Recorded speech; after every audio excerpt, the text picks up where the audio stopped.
নমস্কার বন্ধুরা, আপনারা সবাই কীরকম আছেন? এস কৃষ্ণে আপনাদের স্বাগত। আজকের করব কপি ভাজা। তো কীভাবে করব আপনারা দেখতে থাকুন।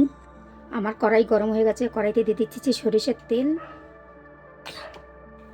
দিয়ে দিচ্ছি পরিমাণ মতন জিরে, 2 টুকরো দারচিনি, 2টো এলাচ, 3টে তেজপাতা, জিরে বেটে নিয়েছিলাম সেটা দিয়ে দিচ্ছি। টমেটো কুচি নিয়েছিলাম সেটাও দিয়ে দিলাম।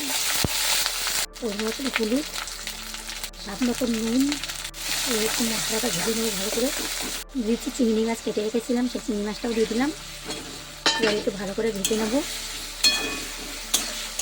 যেরকম ঝাল খাবে সেরকম ঝাল দেবে। আমি 7-8টা কাঁচা লঙ্কা দিয়ে দিচ্ছি। নিয়েছি মটরশুঁটি আগে ছাড়িয়ে নিয়েছিলাম, সেই মটরশুঁটিটা দিয়ে দিচ্ছি। ভালো করে এটা কষিয়ে নেবো। আমার মশলা কষানো হয়ে গেছে। কড়াইটা ছেঁকে নিয়েছিলাম, এবার বাঁধাকপিটা দিয়ে দিচ্ছি। একটু নাড়িয়ে দিয়ে মশলাটা মিশিয়ে দেবো।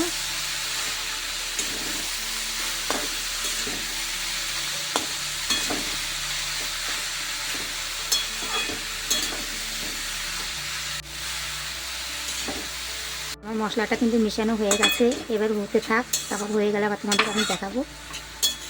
দিচ্ছি অল্প পরিমাণে একটু চিনি। চিনিটা দিলে কিন্তু খেতে টেস্টি হয়, তাই আমি অল্প করে চিনি দিয়ে দিলাম। এবার একটু নাড়িয়ে চিনিটা মিশিয়ে দেবো। ভাজা কিন্তু এখনও হয়নি, এখনও টাইম আছে, তো হতে থাক। তো দেখো আমার কপি ভাজা হয়ে গেছে। এটা কিন্তু আমি আলু একদমই ব্যবহার করিনি। দিয়ে দিচ্ছি ধনেপাতা।